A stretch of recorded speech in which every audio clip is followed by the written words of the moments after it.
Hi, it's Jared from Strongroots Farm. Welcome back to the farm. Today, we're gonna kind of do an extension of my very last video where I talked about bale grazing versus unrolling hay and feeding cattle in the winter. As you can see, we've got some snow behind us.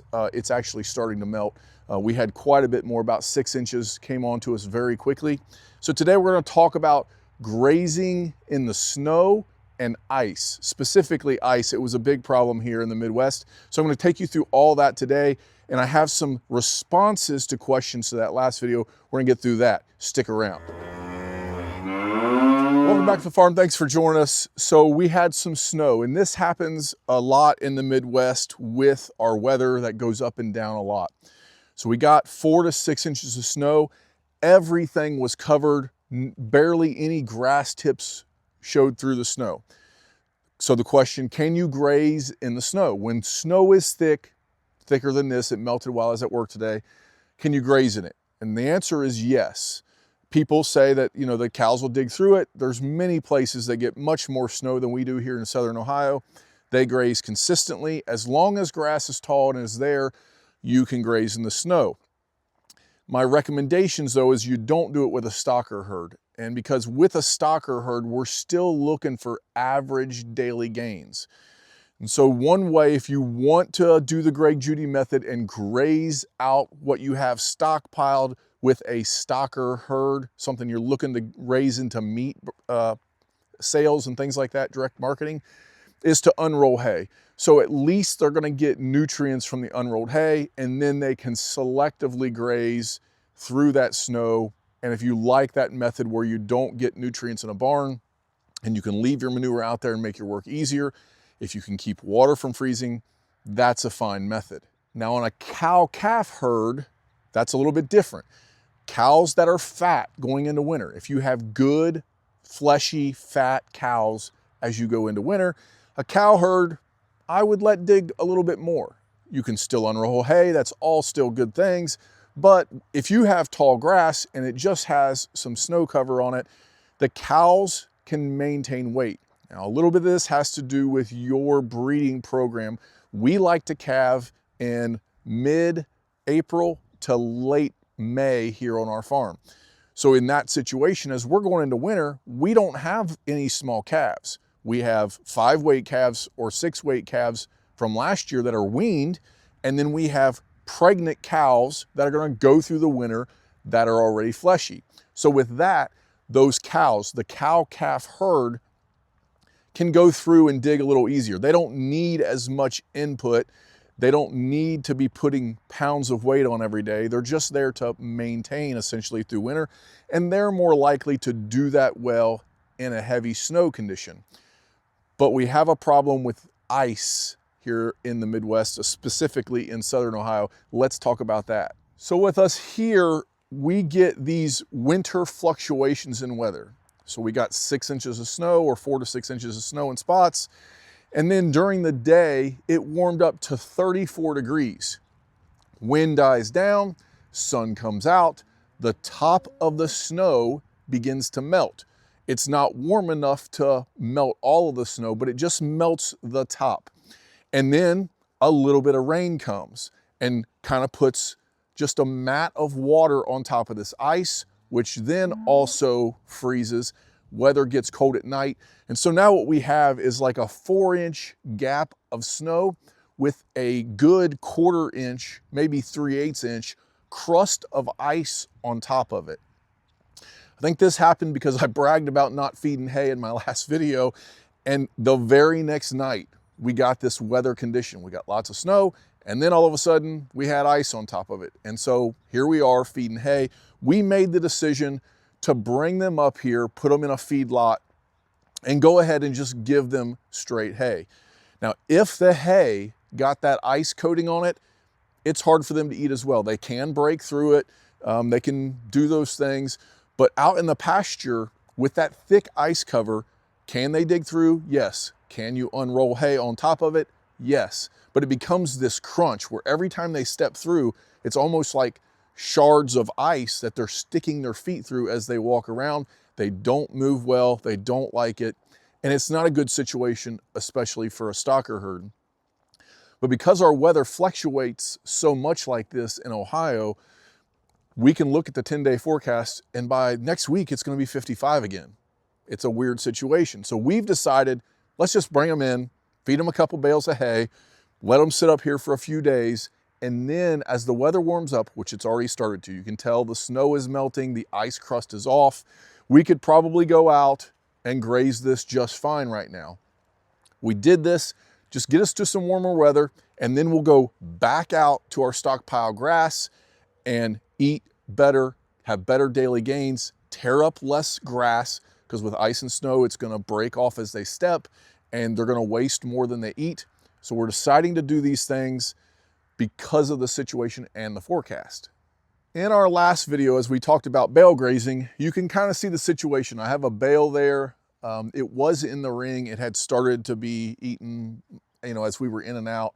When I first brought the calves here, when I have this one grain-fed calf, and I took the hay ring off because I wanted to do a little test on some wrapped hay versus this older hay, and they are bedding down around it. It got really cold one evening. I wanted to give them a place to bed down, and this is kind of what will happen with your bale grazing. You'll get that muddy ring around it. The wasted stuff will end up in the ground that they step on, and they don't eat it so well, and there's too many nutrients in one area, like I talked about in that last video. But I had a viewer bring up a crucial thing, and he talked about when it gets really, really cold and the ground is super frozen and it's icy, he likes to bale graze because it's easier for him instead of unrolling hay in that situation, and they don't muddy it up so bad.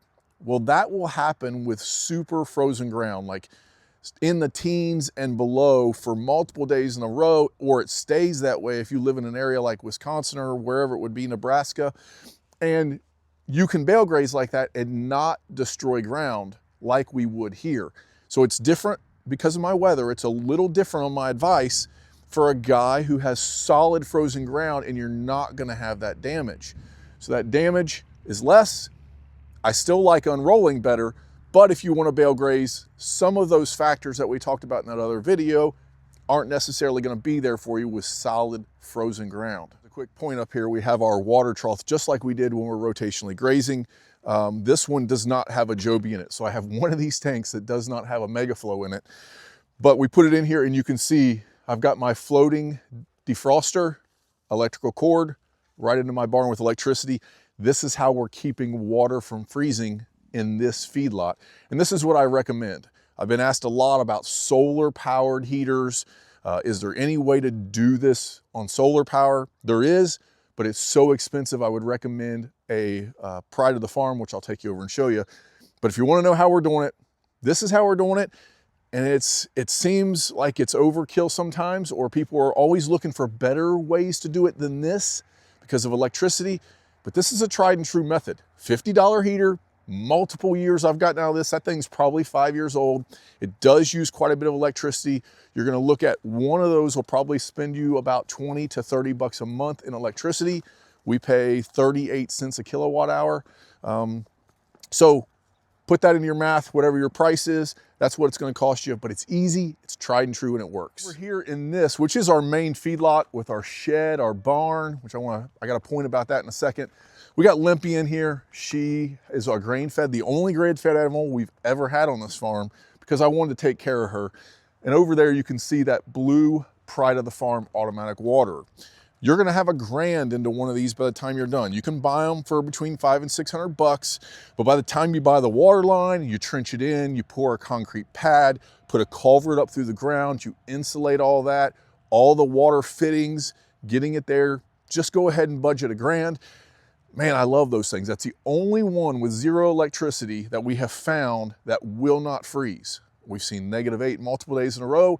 They do not freeze. Even with that lid off, it can get very cold and not freeze. We have the lid to put back on, but we take one lid off while we train, and then we put it back on, a couple days later. So that's how we use it. So I had a question from a guy about sheds, and he wants to know about when do we make our cattle or provide a space for our cattle in a shed? Like, what is the temperature?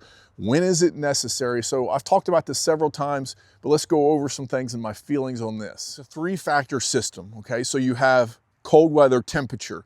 Temperature in the single digits, in the teens and below that, That's when you cresp it. So you got cold temperature, you have wet. So either it's snowing or it's raining and gonna get cold or whatever. The cattle are getting wet. That's the second factor. And the third factor is wind. Cattle can handle 1 to 2 of these factors at a time with no problems. But when you have all 3, that's when it becomes dangerous for cattle. So if it's cold, but you know, the snow is out just like it is today. No wind or very low wind, no snow, no rain, but it is cold out here. No problem for cattle. It can rain all summer long. No problem with rain, no problem when it snows.